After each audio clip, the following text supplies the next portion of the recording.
كنت قاعده مع ام يونس جارتي وصاحبتي، وبتقول لي نفسي يا ولاء اجدد المطبخ بتاعي بس ما معيش فلوس تكفي. قلت لها طيب قولي لي نفسك تعملي فيه ايه؟ قالت لي نفسي اجدده كده واحس ان شكله اتغير. فكري معايا يا اختي بس خلي بالك انا مش عايزه اصرف كتير.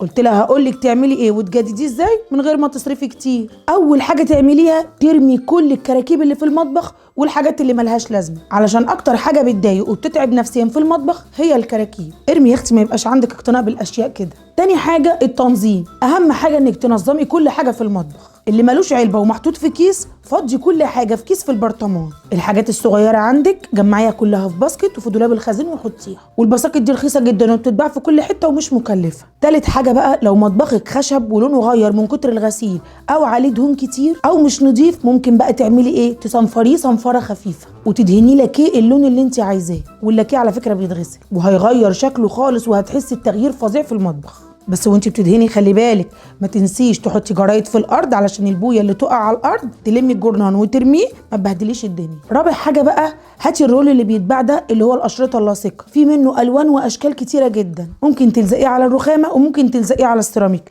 بس خلي بالك هاتي اللي ضد الميه علشان بيبقى سهل في التنظيف وبيغير شكل المطبخ خالص. خامس حاجه الاضاءه، اهم حاجه في المطبخ لازم تكون اضاءه المطبخ عاليه علشان تريح العين وتنورها. انا شخصيا بحب النور العالي في المطبخ، بتشوفي وانت بتفتحي الضلفه انها منوره من جوه. سادس حاجه بقى لو عندك توابل كتيره وبرطمانات وعلب هتعملي ايه؟ هاتي كام رف خشب وعلقيهم في المطبخ. عايزه تسيبيهم على لون الخشب حلو، عايزه تدهنيهم براحتك وهيبقى حلو برده. رصي عليهم التوابل الزياده مش هتلاقيها منحكشه ومنطوره في كل مكان. سابع حاجه تفضيه رخامه المطبخ، عشان موضوع زحمه الرخامه ده بيضايق جدا. اشوف مايكروويف فوقيه توستر، اشوف طقم سكاكين، طقم معالق، علب توابل، كل ده بيبقى على رخامه المطبخ. زحمه كتيره جدا. فاكرين ارفف الخشب اللي انا قلت لكم اعملوها لعلب التوابل الزياده؟ اهي دي هنعملها لاطقم السكاكين، لعلب التوابل، للمعالق، لاي حاجه. وفي ستاند بيتباع في ايكيا او المرشدي او العتبه عند اكسسوارات المطبخ، بتحطي فيه الميكروويف او التوستر. تامن حاجه واحنا بنطبخ بنستهلك وبنستعمل معالق كتير جدا،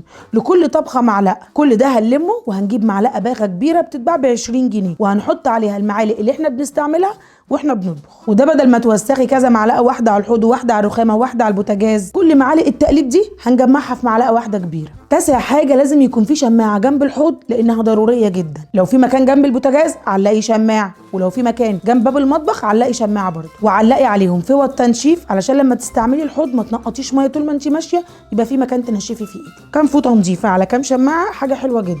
عاشر واخر حاجه زيني المطبخ بفازه ورد، بتحف صغيره جميله، زرع اخضر بيخلي المطبخ جميل وروحه حلوه وبيخليكي عايزه تجيبي كرسي تقعدي فيه ليل ونهار. قولوا لي بقى في الكومنتات على افكار تانية ازاي تجددي بيها مطبخك عشان لو انا نسيت حاجه.